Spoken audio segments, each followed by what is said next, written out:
Hi, I'm Caden, here with my brother, Cal, and you're listening to Eating W's. eat the W. That's a W. Let's eat one. Let's eat one. That's a W. So on today's episode of Eating W's, the big game is finally here. Well, not quite here yet, but it's coming up. It's right around the corner. So Callan and I are going to give our predictions for who we think is going to win the Super Bowl. But first, we want to give a second to final update on our head-to-head pick'em game. Callan retook the lead on me. He got both the championship games correct, dropping 8 points, and I only got one of them right, dropping 4 points. So now I have a total of 172, and Callan has a total of 175. So it officially comes down to the Super Bowl, and I mean, how else would you want it? How perfect is that? You love to see it. I almost feel like we did that on purpose, but we really actually didn't. Yeah, I mean, really didn't. To be honest, we probably should have planned on that, but luckily we just kind of got some luck on our side, and it did work out that way. Made it kind of pointless. It was like, well, I'm up by 21 points, and to make it even more perfect, we naturally picked different people, so really adding to the drama of it. Now we are finally here to the Super Bowl, and here is our picks. So starting off with the picks themselves before we get into the deep dive into the two teams, I picked the Los Angeles Rams to be Super Bowl champions, and Callan picked the Cincinnati Bengals. Orange. He's even got the orange on to orange. be Super Bowl champion. Orange all week. Orange all week, there you go. I guess and next week too. Yeah, you're gonna have to be wearing orange for a while if that's what you want to do. A lot of laundry. He has one orange shirt, so it's a big rotation that he's just constantly going through. But now that you know our predictions for the winners, we're going to break it down a little more by positions on both the offensive and defensive side. So starting off with, of course, one of the most important positions in football, we got the quarterbacks, and Cal and I actually agree on this one.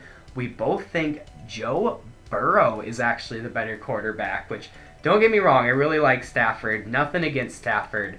But I think Cal will probably talk about this too, so I don't really mean to steal it from him, but I agree. But if you just look at how they have played this offseason in these past 3 games, considering they're both in the wild card. Postseason. You said offseason. Sorry, at this postseason, the past 3 games, Burrow has just played like the better quarterback. He has been playing great for his team, and Stafford has 2 of the 3 games almost tried to throw it almost seemed like, for his team. So I know I really like Stafford, but he's been playing shaky, especially in the NFC Championship game. He did not look great, and Burrow has just looked consistently amazing, almost perfect at football. So yeah, I mean, if you look at the whole career, obviously Stafford's the better quarterback career-wise.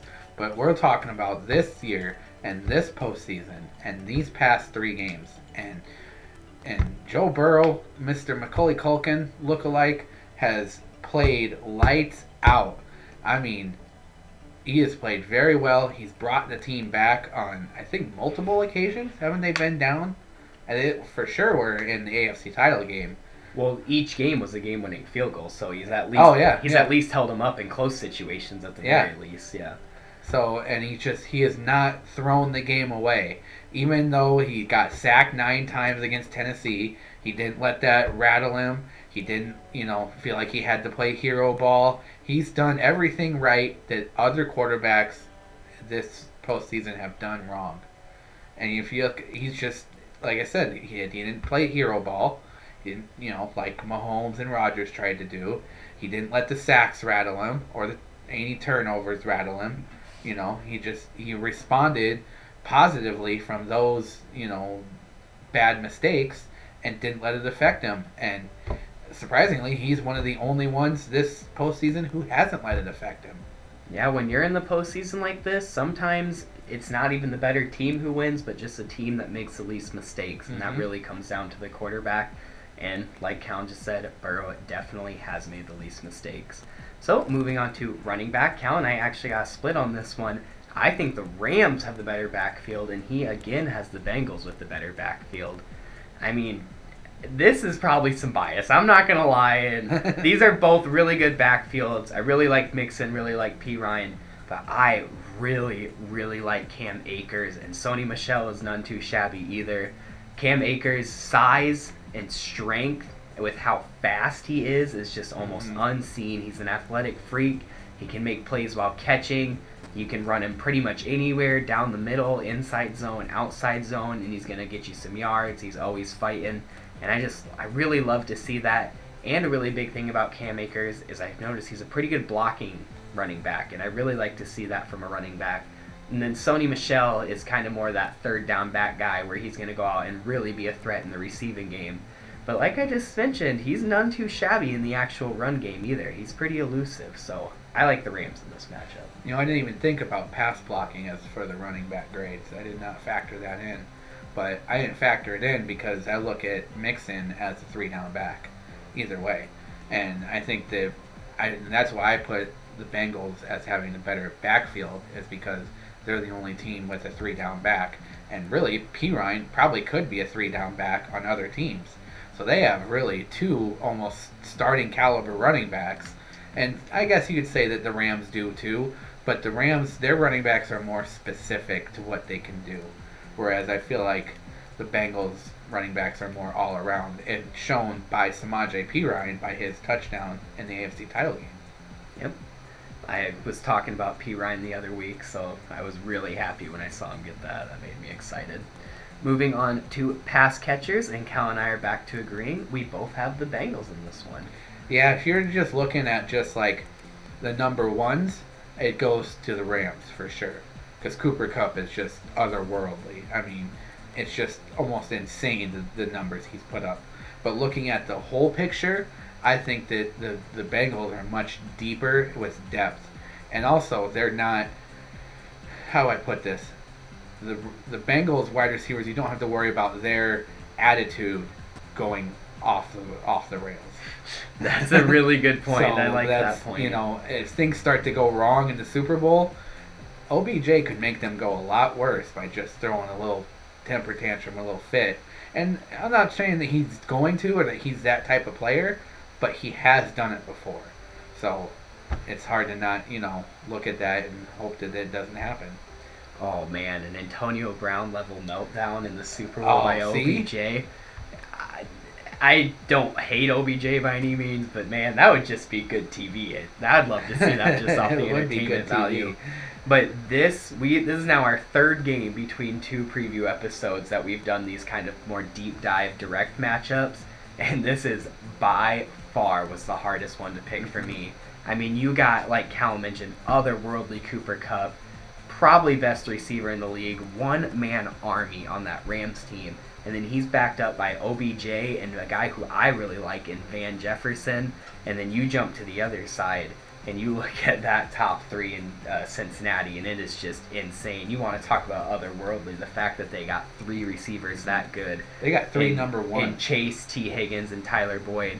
And then you even have to melt it down a little bit further to the tight ends. And ironically, both these teams have tight ends who are currently questionable to be playing the Super Bowl. tight ends are facing injury.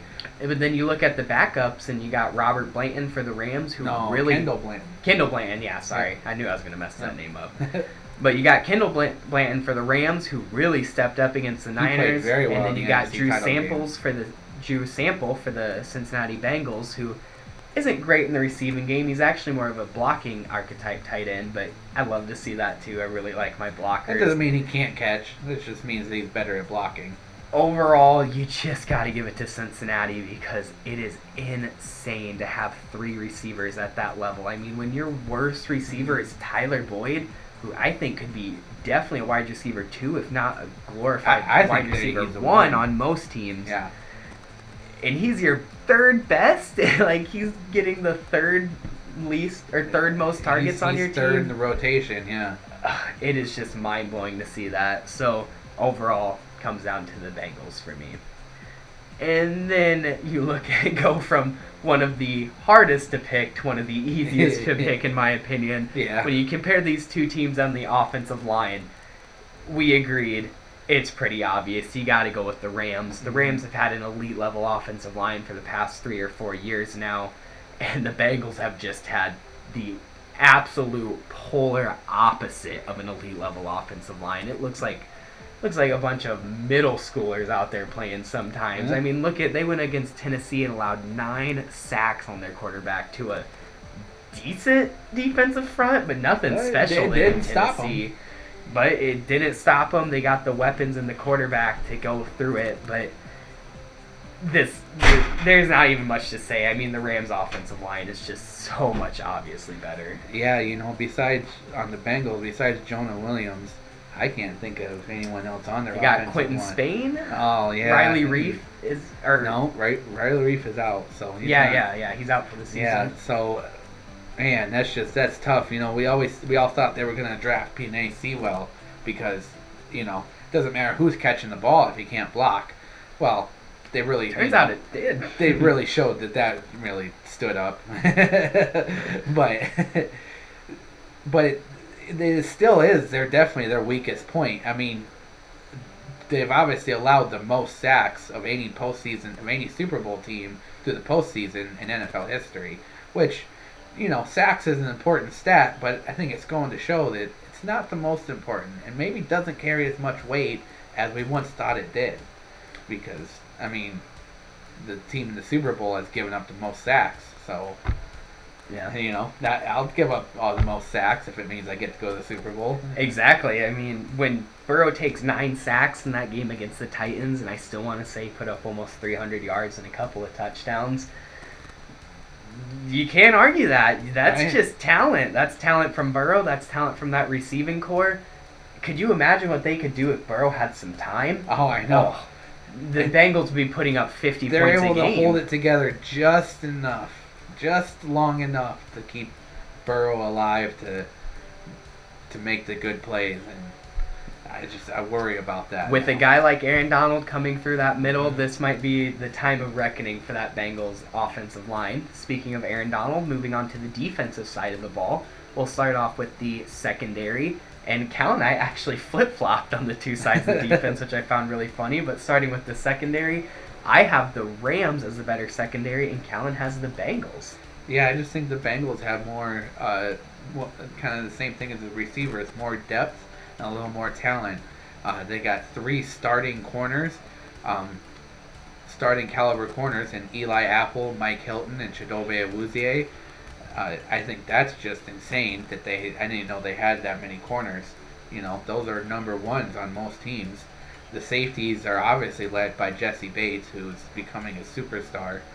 And, on the Rams, behind Jalen Ramsey, I can't really think of anyone else. I mean, I can think of players, but when I think about, am I worried about them? Do I got a game plan for them?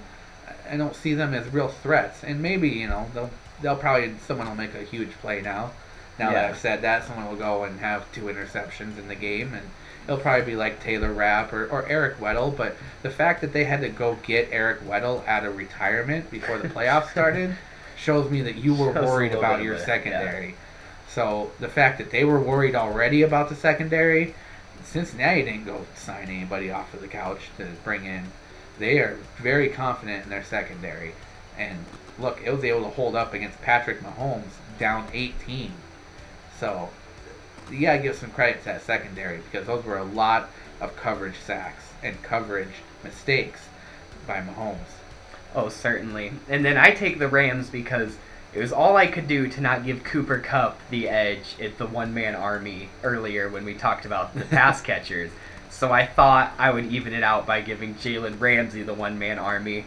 But not really, because let's be honest, he is a one-man army. You're right. He is the huge bright spot on that defense, or in that secondary at least, rather. But I really like Taylor Rapp. Eric Weddle is kind of that veteran presence. He's been in these tense situations, these playoff games, and he's just the heart of that defense.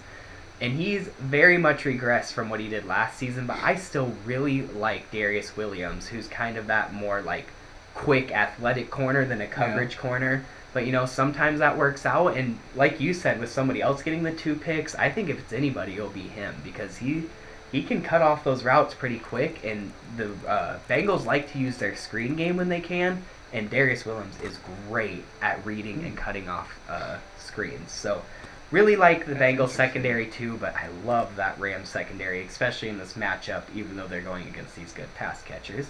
And then now sliding into the front seven. Get it? Because I said we flip-flopped and now slide. I don't know. It's much funnier in my head. Sorry. But, like I mentioned, we did flip-flop. And this time I have the Bengals as a better front seven and Kellen has the Rams. I took the Bengals on this front seven pretty much sheerly off of depth. I mean, the Rams have some really good players on that front seven. But if you look at the Bengals front four specifically with Sam Hubbard, DJ Reader, BJ Hill, and Trey Hendrickson, that linebacker core, they got a really good player in Logan Wilson who's been carrying that defense, to be dead honest, this offseason. I just love that. That is solid across the board. And of course you can't deny guys like Aaron Donald. And I really like Troy Reader in that linebacker core, and Leonard Floyd is a good edge rusher. But I give the Bengals this matchup. And this is my turn to go with the one-man army because Aaron Donald against that Bengals defensive line, this was kind of a different way that I graded this because I went with, well, how are they going to fare against that offensive line? And Aaron Donald and I can't think of their other edge rusher. Leonard Floyd? Leonard Floyd. Yep. Yeah, I almost said Robert Quinn. They were making the same mistake all season long, and now I finally made it. I think that Aaron Donald and Leonard Floyd are just going to tear apart that offensive line, and I think they're going to get a bunch of sacks, which luckily the Bengals have shown that they can overcome a bunch of sacks, and that's why I still think they're going to win. But let me tell you, that defense is going to look very impressive. I've been saying one-man army about a lot of people, but Aaron Donald truly is a one-man army like I have never seen before. Now, some other categories that we added compared to last week, we now have special teams and coaching. So starting with special teams, we actually both gave special teams a tie because I think the Bengals have the better kicker, but then I think the Rams have a equally better punter. I mean, if you compare Evan McPherson and Matt Gay, Evan McPherson is a young, cold-blooded kicker, and Matt Gay missed a pretty big-time field goal in that game last week, and I want to say he missed another one this postseason. But then you look at the punters, Johnny Hecker is probably the best punter in the league. Johnny Hecker was actually getting talked about in MVP conversation early on. Which was just insane, and then Kevin Hubbard is nothing to scoff at either. But Johnny Hecker is such a good punter, and something I could see happening in this Super Bowl game is a converted fake punt on a Johnny Hecker throw. I want to see the punter throw. He is surprisingly good at that. So I got the I got a tie here. For basically the same reason I got the tie too. The return games are pretty even. They're just kind of run in the mill. You know, they're nothing outstanding. They don't have any superstar returners. But when you look at kickers, the Bengals have a better kicker, and then the Rams got the better punter. And then both sides, that's not saying that Matt Gay or Kevin Huber for the Bengals are bad.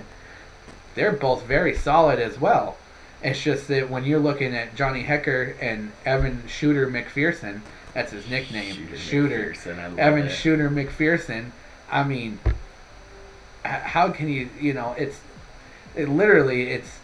it's cool that they got one a really good kicker and one's the really good punter, because those are such two different forms of kicking that there's no way to give one the upper edge over the other. They're both equally as good in what they do respectively.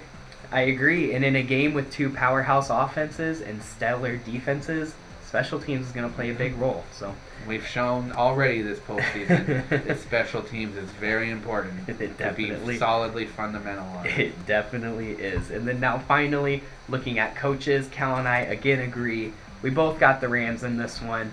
I really like Zach Taylor. I love Brian Callahan. In fact, I want the Vikings to hire Brian Callahan as the head coach. But McVay just has the experience. O'Connell's a great offensive coordinator. Raheem Morris has proved to be a great defensive coordinator. And just, like I said, McVay is like the golden boy. So I got to give it to the Rams. Yeah, McVay is the original Wonder King. You know, everybody started hiring the young coaches after McVay went into, at the time it was St. Louis still, I think. When he went into St. Louis and turned that team around. And then they moved to L.A. and went to a Super Bowl already. So fans kind of forget they've already been to one Super Bowl with McVay, and that was with Jared Goff at quarterback. Oof. So, and also you got to think about this: Zach Taylor is a descendant from the McVay tree. So McVay has also put out a plethora of head coaches around the NFL, including Matt LaFleur and Zach Taylor. Zach Taylor. I could not think of his name suddenly. The guy we just talked the guy about. I was literally just was talking about. Totally just blanked on his name there after I said it. It happens. But so just the fact that he's already putting out coaches in the NFL shows that he's got a pretty damn good understanding of the game. Not that Zach Taylor doesn't, but when you're coming from literally his coaching tree, it's going to be hard to give the upper hand in coaching to the branch instead of the whole tree. Yep. You know? I agree. So, there was our picks for the Super Bowl. Again, a quick reminder, Callan has the Bengals and I have the Rams winning it all. Hooday! Hooday! So, thank you all so much for watching, and until next time, don't forget To eat the W.